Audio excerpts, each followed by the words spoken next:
We're going to talk about now France against Italy, which is another game happening. It's actually happening on Friday evening. Yes. In the Stade de France. Yeah. The sides are named ahead of this one. France obviously coming off. I would say ultimately, despite the loss last week, they won't be too concerned. Yeah, I don't think their confidence is dented by it too much. It's a good 2-match series with Scotland to open them up. They're playing nice attacking footy. I thought Guitoun, who came into the side after a pull-out from Fofana, played lovely football. Yeah. He cut through the Scots on a couple of occasions. For one occasion for the second of Pinot's tries, was excellent. Just carved them apart. Had some really lovely touches to his game. Yeah. He is the ultimate attacking 13, a great link man between inside and outside, and a very, very smart operator. And to see him in there now with Fofana, that's you've been salivating about the potential. That's what we're looking for. What we're looking for with this French team is really a Clermont-Toulouse hybrid. Yeah, and you can see if that centre partnership is exactly it. It's the best of both worlds, and same with their halfbacks. With obviously this week they're running with Entimac, but Lopez generally Dupont and Lopez as a I just like that line throughout the whole team of Toulouse, Clermont, and with a few exceptional players from other, I think Aldrit is Camille Lechat as well. But by and large, that's what we're going with. And I like that because it's evidence based, it's form based, and it's really looking at the top tours this year. It's undeniable. Those were the two champion teams who are on another level.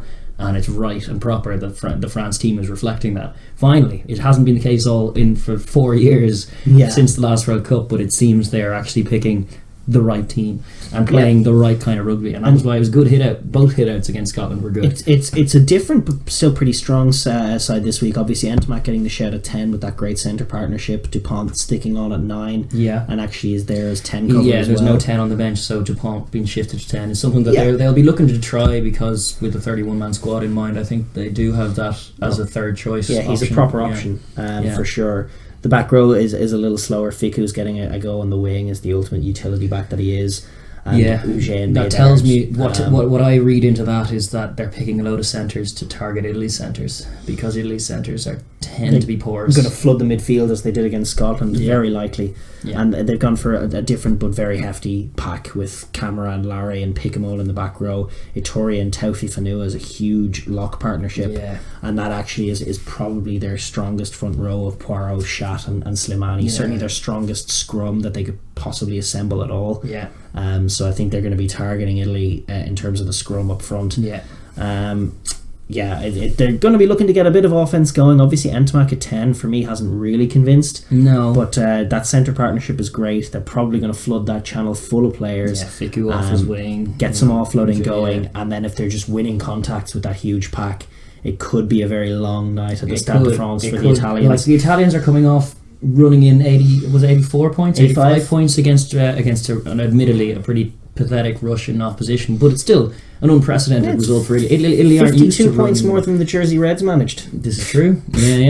So Italy are comprehensively better than the Jersey Reds, we can decide. I think so. But this Italy side are much improved, and it was a good positive thing for them to even just put the ball through the hands a few times and execute some plays. It's something that they don't really get a chance to do as often in the Six Nations, even though we are very much on the line that they have improved under Conor O'Shea. Under the last 3 years, they've definitely improved. There are some proper personnel in there, and actually they've gone for more or less their full side in this one. Zani and Ruza in the lock partnership, and that back row of Bramstein, Pelledri and Sergio Parise.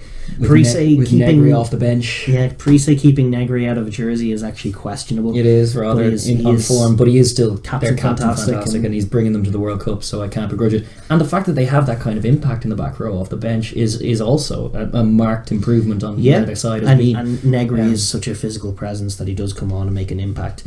And they're getting things right elsewhere. I mean, I was a little frustrated with Conor O'Shea, sticking with McKinley despite no evidence being that he can really play at this level, and then doing goofy things at 9 when Tito Tebaldi is their best 9. They've fixed that. They've got more or less their best team, Tito and Tommy Allen. They do have Marisi and Campagnaro who can attack, but they can't defend.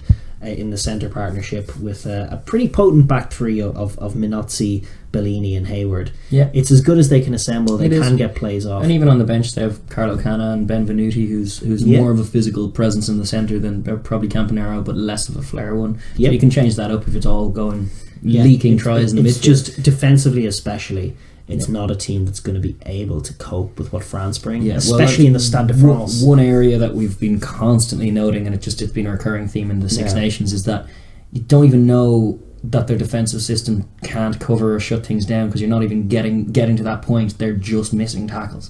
Like nothing to do with defensive system. They're just missing straight up tackles and leaking tries that way, and that has been a recurring theme. They've slightly improved. Like it was curtailed a bit this year, but still it rears its ugly head in moments. It's in games. Not a backline in particular.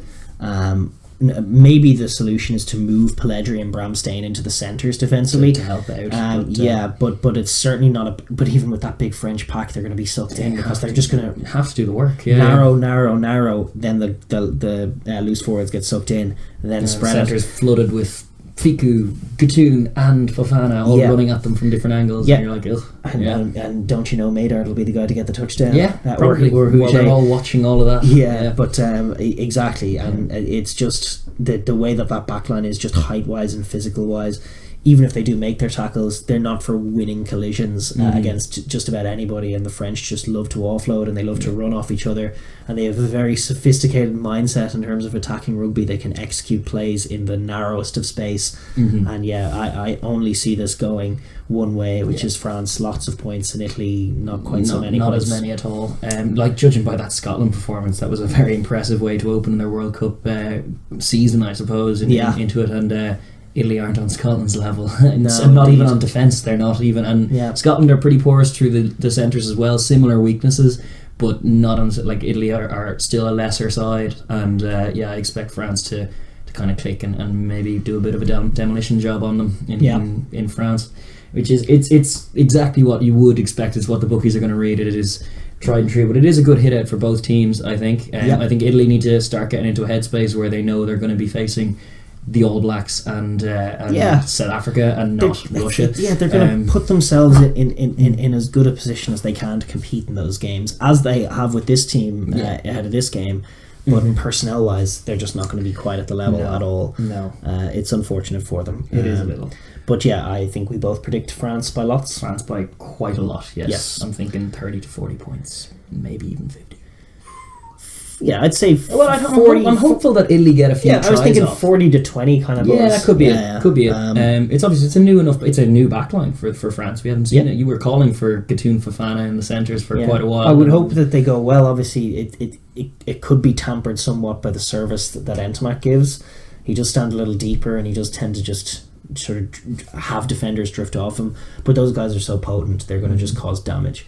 Both of them very good offloaders, very good runners, pick very good lines. It's just, and along with that marauding giant pack, save for some very bad errors or some Herculean efforts from the likes of Pelledri and Stein, you can't see Italy surviving long against those odds. So I think France comfortably. I would agree. For sure. Thanks for watching the Overlap Rugby podcast. If you enjoyed that video, please like down below and subscribe for more videos, and please enter the comments section to join our conversation. Thanks.